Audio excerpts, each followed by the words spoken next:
happy to see Nunez getting the assist because we've seen him in that position a few times. Certainly earlier this season when I felt he was so keen to impress because he wasn't getting quite as much football, that he would have gone for goal and tried to get the headlines and tried to get the glory himself there. He seemed to hesitate over the decision, but he made the right pass in the end. And, you know, I think it was against Bournemouth, he scored that really good goal when he never really should have shot from then. There was an easy pass on. This time he went for the pass. Maybe it's because he's beginning to get a bit more football now, a bit more confidence with the goal against Leipzig in midweek. Obviously, sort of stole that off Salah a little bit, but a goal to his name nonetheless. But it was good to see him making the right decision for the team in that instance, rather than what we saw, or I felt we saw a bit earlier in the season, where he would try and, you know, grab the game by the scruff and left and almost try too hard to make a difference. Yeah, I thought he was playing really well even before the assist. You know, I just thought every kind of the ball kind of went near him. He was battling for everything. He was pressing really hard, and then he was kind of taking care of the possession whenever he got it. Now, you know, I think back to earlier in the season, the game against Bologna. For me, that was kind of almost an nadir of Nunez's Liverpool career. He was so poor in that game, and that is after, you know, 2 seasons of inconsistency. A new manager comes in. He starts the season outside of the starting 11, and then he gets, you know, a kind of rare chance against Bologna. And then in that game, he was just so poor. And I wrote after that, you know, it's starting to worry that this is never really going to work out for him. You know, even with a new manager coming in and a fresh opportunity there. And one of the things that made him so poor against Bologna was the fact that he only completed 4 out of 12 passes. It's just remarkably poor, really, for, you know, particularly Anfield in a game, Liverpool, where it was a fairly even game, actually, but, you know, where Liverpool are a little bit more on top than the opposition. And to complete 4 out of 12 passes was so poor. And yet he's coming to the side against Chelsea, Leipzig, and now Arsenal. And I just think, you know, it really surprised me, but and just done well in a lot of.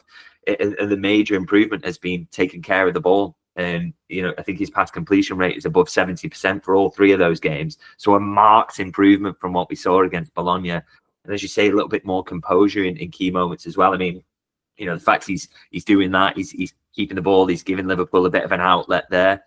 His pressing is fantastic. So those 2 areas that will get him in the team. But then also, you know, being right place, right time against Leipzig to get the goal, showing the composure to get the assist that's crucial away at Arsenal.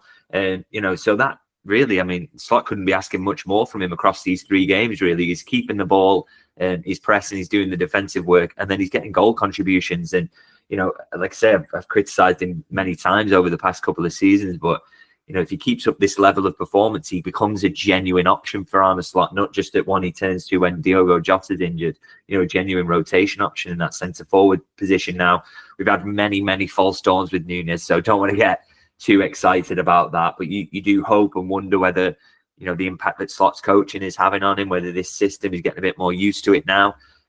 That's the hope, is that he can kick on now and keep these performances coming. But I think they've been hugely encouraging, what we've seen over the last 3 games. I thought the assist just kind of capped that off. Yeah, it's a bit of a difficult one with him because he seems to sort of thrive and get a bit more confidence and a bit more sure of himself if he's got a bit of a run in the team, which he's not really going to get. And rightly so, when Jota's fit and firing, I think Jota still would be above him in the pecking order. But as you say, if he carries on this form, then he does become, you know, that you know, big option off the bench, impact sub, and he would hope from the start. So Jota can come off the bench and maybe start being that impact sub. But yeah, it can only be a good thing if he's getting that bit of confidence. And maybe in that respect, Jota's injury could be a blessing in disguise as far as Nunez is concerned. Obviously, Liverpool would prefer to have him and would never wish injury, obviously, on Jota. But if it brings out the best in Nunez as well, you know, some good could come of that, at least, I think.